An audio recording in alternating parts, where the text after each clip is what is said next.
یکتا ہیں. کوئی شخص دوسرا کہتا ہے کہ نہیں اللہ ایک نہیں کئی ہیں، کوئی کہتا ہے ایک بھی نہیں ہے. اب ایک بات ہم کرتے ہیں، ایک بات وہ کرتے ہیں. اللہ تعالیٰ موجود ہیں یا موجود نہیں، تو یہ جو نسبت ہے اللہ تعالیٰ کے موجود ہونے کی اور یا نہ ہونے کی، اللہ تعالیٰ ایک ہیں یا ایک سے زائد ہیں، یہ جو نسبت ہے اللہ تعالیٰ اور اس کے ایک یا ایک سے زائد ہونے میں، اس میں درست بات کیا ہے؟ اس درست بات کو ثابت کرنے کے لیے فریقین کا گفتگو کرنا، اسے کہتے ہیں مناظرہ. توجہ المتخاصمین فی النسبۃ بین الشیئین اظہارا للصواب. میں نے پہلے بھی کہا، اب پھر یہ بات کہہ رہا ہوں کہ اصطلاحات کا آسان لفظوں میں ترجمہ کرنا سیکھیں تاکہ دوسرے کو بات سمجھ آئے. اب اگر آپ یہ کریں متخاصمین کا متوجہ ہونا، تو متوجہ ہونا تو کافی نہیں نا، مناظرہ تو توجہ سے نہیں ہوگا، مناظرہ تو بولنے سے ہوگا. اس لیے ہم نے ترجمہ کیا دو چیزوں کے درمیان نسبت کے بارے میں درست بات کو ثابت کرنے کے لیے فریقین کا گفتگو کرنا، یہ ہے مناظرہ کا اصطلاحی معنی. فائدہ نمبر، میں نے پہلے بات سمجھائی کہ لغوی اور اصطلاحی میں فرق کیا ہے. یہاں ایک دوسری بات سمجھیں مناظرہ کے حوالے سے. یہ ہم نے کہا نا کہ مناظرہ کا معنی کیا ہے؟ توجہ المتخاصمین فی النسبۃ بین الشیئین، فریقین کا دو چیزوں کے درمیان جو نسبت ہے اس میں درست بات کو ثابت کرنے کے لیے گفتگو، یہ نسبت، اس پر بات سمجھیں. یہ جو مناظرہ ہوگا، ایک ہوتی ہے نسبت ناقصہ، ایک ہوتی ہے نسبت تامہ. پھر نسبت تامہ میں ایک ہے تامہ خبریہ، ایک ہے تامہ انشائیہ. دو چیزوں کے درمیان جو تعلق ہے، اس تعلق کا نام ہے نسبت. مناظرہ جو ہوگا وہ نسبت ناقصہ میں بھی نہیں ہوگا، نسبت انشائیہ میں بھی نہیں ہوگا، نسبت تامہ خبریہ. اب دیکھیں مناظرہ کس میں ہونا ہے، اس لیے ہم کہتے ہیں لا يتحقق المناظرۃ فی النسبۃ الناقصۃ بین الشیئین ولا فی الانشائیات. مناظرہ جب بھی ہوگا نسبت تامہ خبریہ میں ہوگا، نسبت ناقصہ میں بھی نہیں ہوگا اور نسبت تامہ انشائیہ کے اندر بھی نہیں ہوگا. نسبت کا معنی دو چیزوں کے درمیان تعلق کا نام نسبت ہے. نسبت ناقصہ وہ کلام جس سے سننے والے کو کوئی فائدہ حاصل نہ ہو اور سننے والا اس بات کو سن کے بعد خاموش نہ رہے، یہ نسبت ناقصہ ہے. وہ بولے، پوچھے کچھ. مثلا جیسے میں کہتا ہوں میرا سبق، اب سننے والے نے سن لیا میرا سبق، وہ پوچھے گا سر کیا مطلب، آپ کا سبق ہو گیا ہے، یہ سبق ہونا ہے یا نہیں آج پڑھانا؟ اب یہ جو کہنا میرا سبق، یہ سبق کی جو میرے ساتھ نسبت ہے یہ ابھی ناقصہ ہے. جس نے بات کو سنا ہے اس کو فائدہ نہیں ہوا اور میری بات سننے کے بعد وہ خاموش نہیں رہے گا، اس کو بولنا پڑے گا، پوچھنا پڑے گا، یہ نسبت ناقصہ ہے. میں کہ تو میرا سبق ہو گیا، یہ نسبت تامہ خبریہ ہے، یہ نسبت تامہ خبریہ ہے. اب یہ ہے گفتگو. میں کہتا ہوں میرا سبق سنو، میرا سبق سنو، سننے والے کو فائدہ تو ہو گیا، لیکن یہ بات غلط ہے یا ٹھیک ہے، اس پر کیا مناظرہ کرنا ہے؟ تمہیں میرا سبق سننا چاہیے. میری بات سمجھ آ رہی؟ تو یہ دیکھیں کہ مناظرہ کس کے درمیان ہونا ہے. ایک ہے نسبت ناقصہ، اس میں کوئی مناظرہ ہی نہیں، کوئی چیز فائدہ نہیں ہو رہا، تو مناظرہ کس بات پر ہوگا؟ کوئی لام مفید تو پھر ہوگا نا. نمبر دو نسبت تامہ خبریہ، وہ کلام کہ جس کے کہنے والے کو سچا یا جھوٹا کہہ سکیں، سچا یا جھوٹا کہہ سکیں. مناظرہ تبھی ہوگا نا یہ بات غلط ہے یا یہ بات ٹھیک ہے. اگر کسی کو ٹھیک اور غلط کہہ ہی نہیں سکتے اس پر گفتگو کیا ہوگی؟ نمبر تین نسبت تامہ انشائیہ، وہ کلام کہ جس کے قائل کو سچا یا جھوٹا نہ کہا جا سکے. یہ بات اچھی طرح ذہن نشین فرما لیں. جیسے امر ہے، نہیں ہے، یہ چیزیں ایسی ہیں کہ جس کے درمیان مناظرے نہیں ہوتے. تو مناظرہ ہوگا نسبت تامہ خبریہ کے درمیان، نسبت ناقصہ میں بھی نہیں ہوگا اور نسبت تامہ انشائیہ کے اندر بھی نہیں ہوگا. یہ خالص چونکہ علمی باتیں ہیں، علماء ہی کے لیے ہیں، اس لیے ہم نے کہا تھا کہ یہ تخصص علماء کے لیے ہے، غیر علماء کے لیے نہیں. کل کسی نے پوچھا تھا اگر کوئی طالب علم چھوٹے درجے کا تو وہ بھی پڑھ لے، تو میں نے کہا تھا بھی دورہ حدیث کیا ہو 5 سال کا کیوں نہ ہو پھر بھی پڑھ لے. تو اس کو سمجھ آ گئی بات میں کیا کہنا چاہتا ہوں. میرا مقصد یہ ہے کہ یہ دیکھنا ہے کہ اس کی سطح کیا ہے، یہ بات سمجھ بھی سکتا ہے کہ نہیں. صرف تلذذ کے لیے نہیں پڑھایا جا رہا بلکہ اس کے پڑھانے کا خاص مقصد ہے، اس کو سمجھنا ضروری ہے. یا تیسری بات سمجھیں کہ ہمارا ایک لفظ ہوتا ہے مناظرہ، ایک لفظ ہوتا ہے مجادلہ، ایک ہوتا ہے مقابلہ. ان تینوں میں فرق ہے. مناظرہ الگ چیز ہے، مجادلہ الگ چیز ہے، مقابلہ الگ چیز ہے. نہ سمجھنے کی وجہ سے بس اوقات مناظرہ کی مخالفت ہو جاتی ہے. مناظرہ کا معنی ابھی بتایا ہے، توجہ المتخاصمین فی النسبت بین الشیئین اظہارا للصواب. مناظرہ کہتے ہیں دو چیزوں کے درمیان نسبت کے بارے میں درست بات کو ثابت کرنے کے لیے فریقین کا گفتگو کرنا، یہ ہے مناظرہ. اور مجادلہ المنازعۃ لا لاظہار الصواب بل الزام الخصم، فریقین کا اس بات حق کے لیے نہیں بلکہ ایک فریق مخالف کو چپ کرانے کے لیے گفتگو کرنا، یہ ہے منازعہ. اس سے مقصود کو بات ثابت کرنا نہیں، مقصود یہ ہے کہ سامنے والا بات نہ کر سکے. مثلا اب دیکھو گفتگو ہو رہی ہے تقلید کے عنوان پہ، اور غیر مقلد ایک مقلد سے پوچھتا ہے بتاؤ حضرت موسیٰ علیہ السلام کی نانی کا نام کیا تھا. بتاؤ اس کا تقلید کے ساتھ کیا تعلق ہے، اس کا موضوع سے کیا تعلق ہے. اب یہ سوال کیوں کیا؟ تاکہ اگلا چپ ہو جائے، اس کو جواب نہ آئے، اور میں بس وہ تالیاں مار دوں کہ دیکھو ہمارے سوال کا جواب نہیں دے سکے. تو مجادلہ منازعات کا معنی فضول بحث، بے فائدہ، کوئی مقصود نہیں، مقصد صرف کیا ہے کہ مخالف کو چپ کرا دو اور مقصد ہی کوئی نہیں. نمبر 3 مقابلہ المنازعۃ لا لاظہار الصواب ولا لالزام الخصم. منازعت کیسے ہیں؟ فریقین کا اس بات حق اور فریق مخالف کو خاموش کرانے کے علاوہ کسی اور مقصد کے لیے گفتگو کرنا. نہ گفتگو کا مقصد کوئی دعویٰ ثابت کرنا ہے، نہ گفتگو کا مقصد مخالف کو چپ کرانا ہے. گفتگو کا مقصد اپنا علم، اپنی شہرت، اپنا روپ دھاڑنا ہے.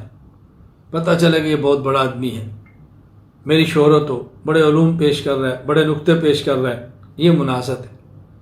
تو ایک ہے مناظرہ، ایک ہے مجادلہ، ایک ہے مقابلہ.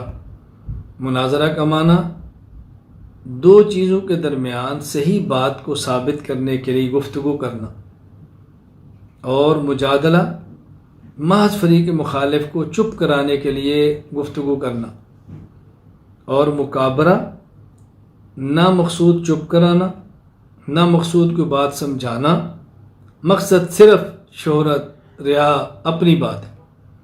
جب یہ بات آپ کو سمجھ آئی تو یہ بات خود بہت سمجھ آ گئی کہ مناظرہ الگ ہے، مجادلہ الگ ہے، مقابلہ الگ ہے.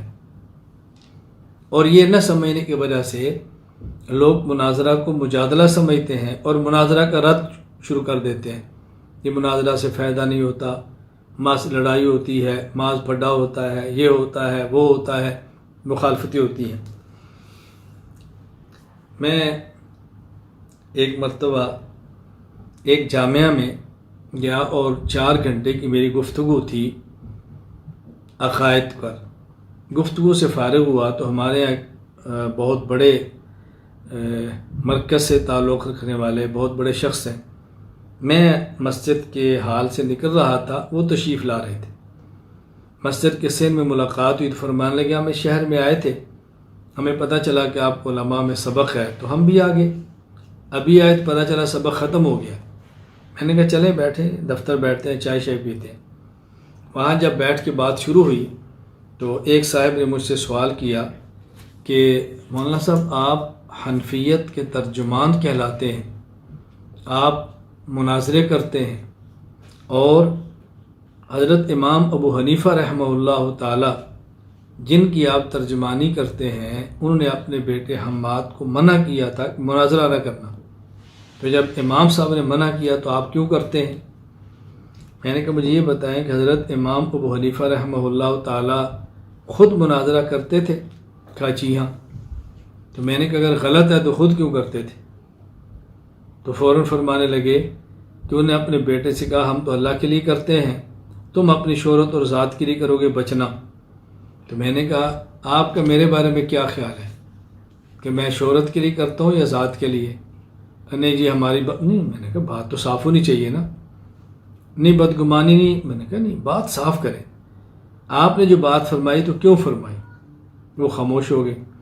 میں نے کہا دیکھیں اگر غلط تھا تو امام صاحب خود کیوں کرتے، ٹھیک تھا تو بیٹے کو کیوں منع کیا؟ حضرت امام صاحب سمجھا رہے ہیں کہ اللہ کے لیے کرنا ہے، اپنی ذات کے لیے نہیں کرنا، تو اس کا مناظرہ سے کیا تعلق ہے؟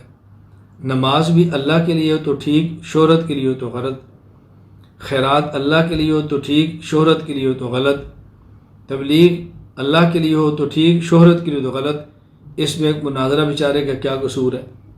تو پھر میں نے ان سے عرض کیا کہ میں تو مناظرہ کرتا ہی نہیں ہوں، میں نے تو کبھی مناظرہ نہیں کیا، مناظرہ پڑھاتا ہوں، کوئی کرتا ہے تو شرائط دیکھ کے دیتا ہوں، کئی مرتبہ مناظرے کی صدارت بھی کی ہے، کئی مرتبہ معین مناظر بنا ہوں، بذات خود میں تو نہیں کرتا۔ شروع میں ہم نے کیے بئی معنی صدارت کی، شرطیں لکھ کے دی، معین بنا، مقصد کیا تھا کہ ایک ٹیم تیار ہو جائے اور مد مقابل کو شور اور کھپ ڈالنے کا موقع نہ ملے۔ الحمدللہ ہم اس مقصد کے اندر کامیاب ہیں، اللہ کا کرم ہے، بہت بڑی تعداد تیار ہو گئی ہے، کوئی الجھن نہیں کہ ضرورت پیش آئے تو افراد موجود ہیں۔ تو مجھے کہتا ہے تو لکھا ہوتا آپ کے ساتھ مناظر اہل سنت؟ میں نے کہا جو ہمارے مرکز سے کتاب چھپتی ہے اس میں لکھا ہوتا ہے، یہ لوگ لکھتے ہیں۔ کہا یہ لوگ لکھتے ہیں۔ میں نے کہا اس میں میرا کیا قصور ہے؟ لوگ کیا کہتے ہیں اس میں تو ہمارا قصور نہیں۔ خیر ان کو بات سمجھ آئی، میں جو بات سمجھا رہا ہوں مثال دے کر کہ مناظرہ اور مجادلہ اور مکابرہ یہ تینوں الگ الگ ہیں۔ یہاں ویسے درمیان میں بات آ گئی تو میں عرض کرتا ہوں کہ 3 لفظ سمجھیں۔ ایک ہوتا ہے لفظ مباطنہ، ایک ہوتا ہے مصادرہ، ایک ہوتا ہے معانقہ۔ یوں ملاقات کریں کہ پیٹ سے پیٹ ملے اسے کہیں گے مباطنہ، اور یوں ملے کہ سینے سے سینہ ملے اسے کہیں گے مصادرہ، اور یوں ملاقات کریں کہ گردن سے گردن لگے اسے کہتے ہیں معانقہ۔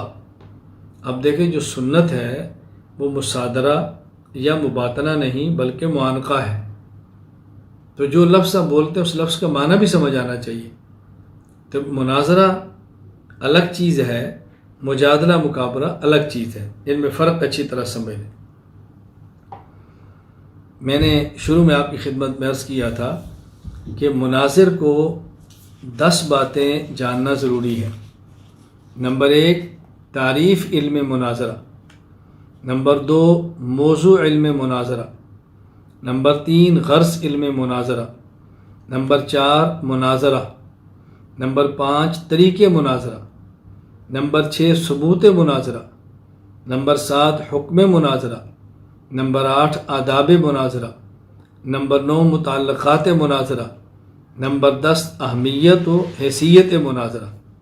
ابھی میں نے آپ کی خدمت میں صرف 4 چیزیں پیش کی ہیں: تعریف علم مناظرہ، موضوع علم مناظرہ، غرض علم مناظرہ اور مناظرہ، یہ صرف 4 چیز پیش کی ہیں۔ نمبر 5 طریقہ مناظرہ، اس کو ذہن نشین فرمائیں۔ طریقہ مناظرہ، فریقین میں سے ایک مدعی ہوگا، دوسرا مدعا علیہ ہوگا۔ مدعی کو معلل، مجیب، اور مدعا علیہ کو منکر، سائل اور نافی بھی کہتے ہیں۔ یعنی جب بھی مناظرہ ہوگا تو اس میں 2 فریق ہوں گے نا، ایک فریق وہ ہوگا جو دعویٰ کرے گا اور دوسرا وہ ہوگا جو اس دعوے کی مخالفت کرے گا۔ ہمارا عقیدہ ہے نبی معصوم ہے، دوسرے کا عقیدہ ہے کہ نبی معصوم نہیں. ہمارا عقیدہ ہے کہ غیر نبی معصوم نہیں ہوتا، بعضوں کا عقیدہ ہے کہ غیر نبی بھی معصوم ہوتا ہے. تو یہ ہے مناظرہ میں بنیادی چیزیں. طریقہ مناظرہ کیسے ہوگا؟ ایک مدعی بنے اور ایک مدعا علیہ بنے. اب ان میں جو مدعی ہے اس کی تعریف کیا ہے؟ سائل، نافی، منکر، مدعا علیہ، اس کی تعریف کیا ہے؟ مدعی کہتے ہیں من نسب نفسہ لاثبات الحکم بالدلیل او التنبیہ. مدعی وہ ہے کہ جو دعویٰ کو دلیل یا تنبیہ کے ساتھ ثابت کرنے کی ذمہ داری قبول کرے. دوسرے لفظ میں مدعی وہ ہے جو اپنے دعوے کو دلیل یا تنبیہ کے ساتھ ثابت کرے. یہ ہے مدعی.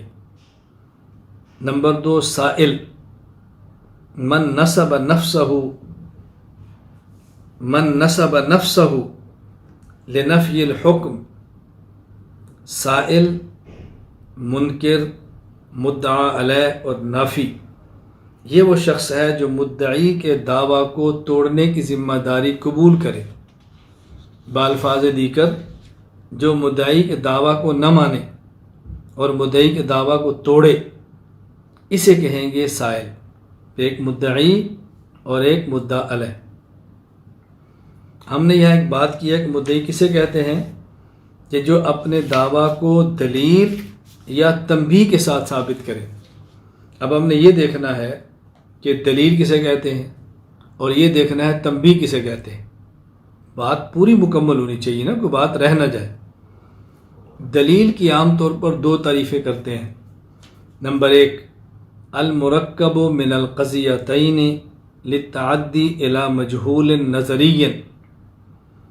مجہول نظری تک پہنچنے کے لیے 2 قضیوں سے مرکب شے کو دلیل کہتے ہیں. مجہول نظری تک پہنچنے کے لیے 2 قضیوں سے مرکب شے کو دلیل کہتے ہیں. اب اس میں اہم چیز کیا ہے؟ مجہول نظری. یہ جو ہم نے کہا مجہول نظری تک پہنچنے کے لیے 2 قضیوں سے مرکب چیز کو دلیل کہتے ہیں. مرکب تو سمجھ آتا ہے کہ ملی ہوئی، قضیہ بھی سمجھ آتا ہے جملہ. اور یہ مجہول نظری کیا ہے اس کو اچھی طرح سمجھیں. مجہول نظری وہ ہوتا ہے کہ جس میں غور و فکر اور کچھ مقدمات ملانے کی ضرورت پڑے. جب تک اس میں غور و فکر نہ کریں اور اس میں مقدمات کو نہ ملائیں تو بات سمجھ نہ آئے. یہ ہے مجہول نظری.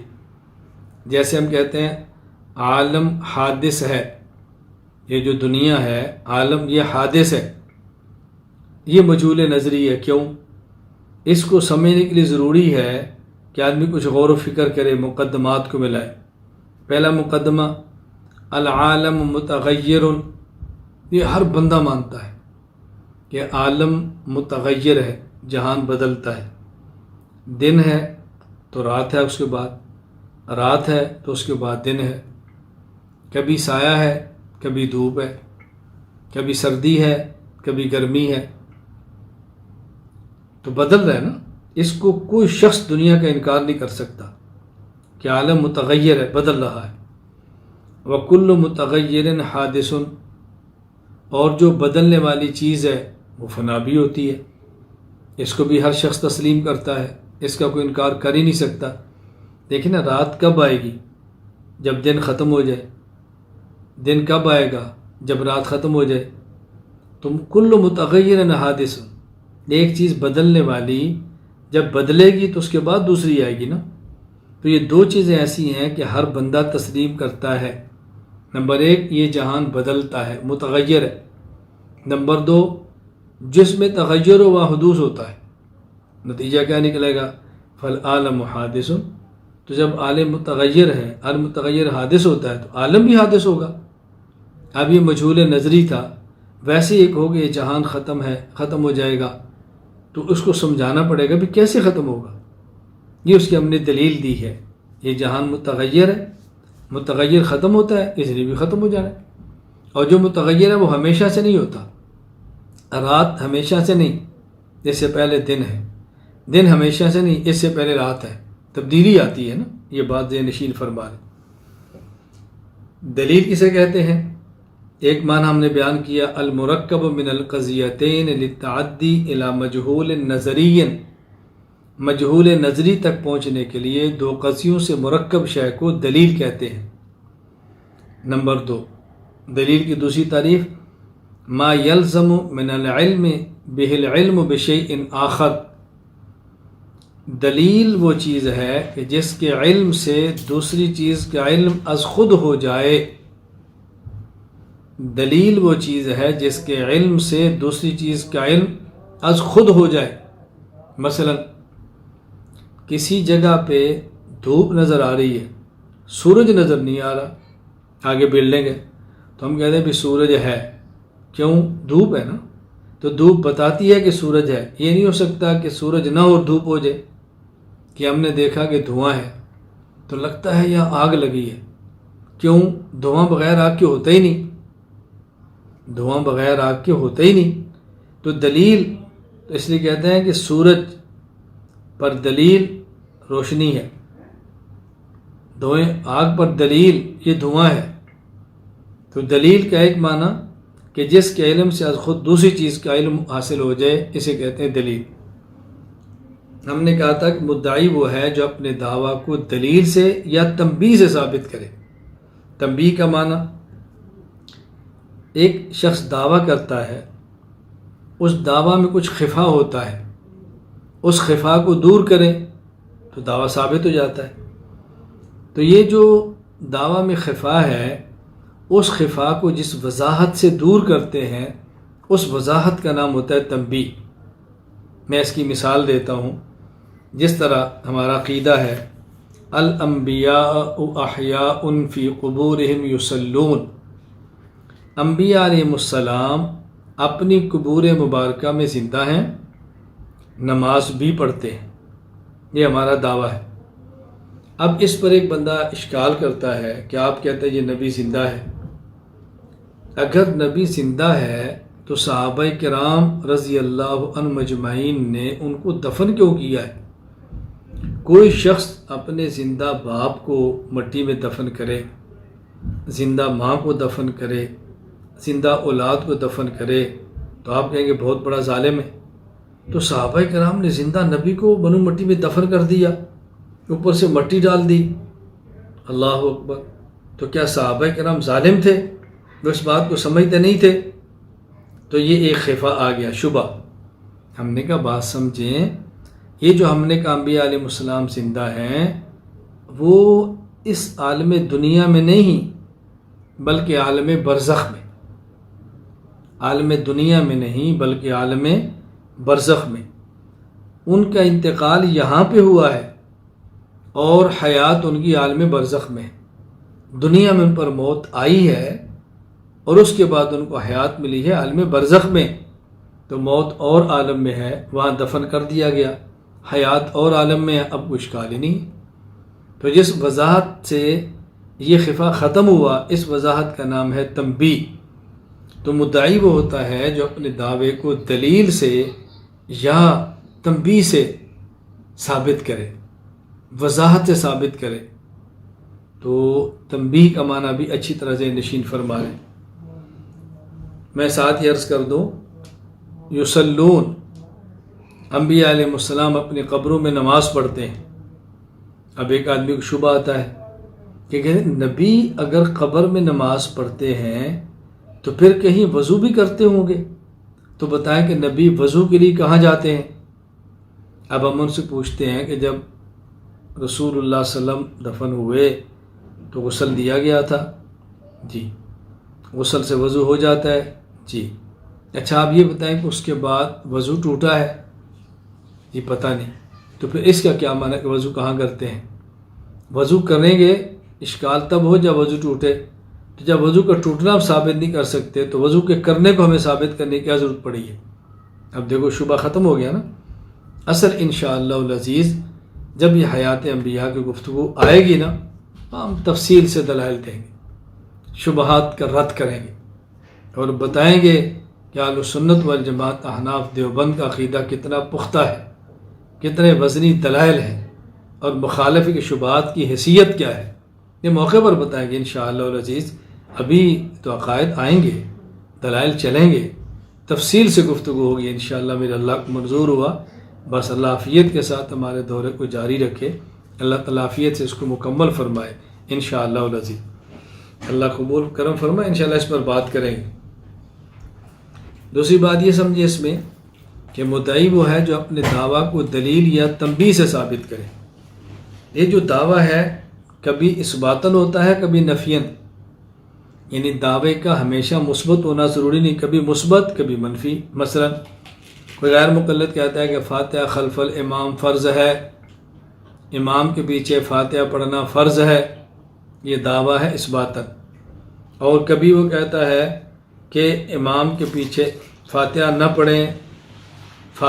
پڑھیں تو نماز نہیں ہوتی، یہ نفی ہے۔ تو کبھی کہتا ہے فاتحہ خلف الامام فرض ہے، کبھی کہتا ہے کہ فاتحہ بغیر امام کے پیچھے نماز پڑھیں تو نماز نہیں ہوتی۔ تو کبھی دعویٰ اثباتاً ہوگا، کبھی دعویٰ نفیاً ہوگا، ہمیشہ دعویٰ مثبت نہیں ہوتا بلکہ کبھی منفی ہوتا ہے۔ تیسری بات سمجھیں، آگے انشاءاللہ اس پر بات آئے گی کہ ایک نشست مدعی کی ہے، ایک نشست مدعا علیہ کی ہے، ایک نشست مدعی کی ہے، ایک اس کے مد مقابل نشست منکر کی ہے۔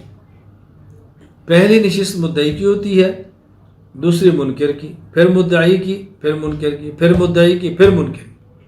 اور جب مناظرے کا بالکل اختتام ہوگا تو آخری نشست مدعی کو پھر دیں گے، اور اس میں وہ الگ دلیل نہ پیش کرے بلکہ گزشتہ جو اس نے دلائل پیش کیا اس کا خلاصہ پیش کرے تاکہ حکم اور ثالث کو فیصلہ کرنے میں آسانی ہو۔ یہ اپنے موقع پر بات آئے گی۔ تو مدعی کی آخری نشست بھی ہوتی ہے، اور مدعی پہلی نشست بھی مدعی کی ہوگی، اس نے خطبہ پڑھنا ہے، اپنا دعویٰ بتانا ہے، پوری بات کرنی ہے، اور پھر آخری نشست بھی اس کی ہوگی، لیکن اس میں وہ الگ دلیل نہ پیش کرے، گزشتہ دلائل کو اختصار کے ساتھ پیش کر دے تاکہ بات سمجھ آ سکے، بات حل ہو سکے، ثالث حکم کو فیصلہ کرنے میں آسانی ہو۔ اللہ تعالی ہم سب کو بات سمجھنے کی توفیق عطا فرمائے۔ آگے چھٹا نمبر ہے ثبوت مناظرہ۔ یہ انشاءاللہ ہم آئندہ نشست میں کریں گے۔ اس کی وجہ ایک تو یہ کافی لمبا ہے، اس پر دلائل ہیں، ہم نے تفصیل سے بات کرنی ہے، تو میں چاہتا ہوں کہ پوری گفتگو ایک نشست کے اندر ہو، یہ نشستوں میں تقسیم نہ ہو۔ اور دوسرا، چونکہ آج ہمارے سبق کا دوسرا دن ہے، بہت سارے احباب ایسے ہیں جو تشریف لائے ہیں کہ ایک آدھا جن کو سلیقہ نہیں آیا اندر کیسے آنا ہے اور سبق میں شریک کیسے ہونا ہے، اور کوئی دو چار احباب ایسے بھی ہیں کہ جن کی داخلے کی خواہش تھی لیکن نہیں ہو سکا، ممکن ان کا بھی ہو جائے۔ تو انشاءاللہ العزیز اگلی ملاقات میں پھر اس پر بات کریں گے۔ اللہ تعالیٰ مجھے اور آپ سب کو بات سمجھنے کی، پھر سمجھانے کی، پڑھنے کی، پڑھانے کی، حاصل کرنے کی، آگے پہنچانے کی توفیق عطا فرمائے۔ وآخر دعوانا ان الحمد للہ رب العالمین۔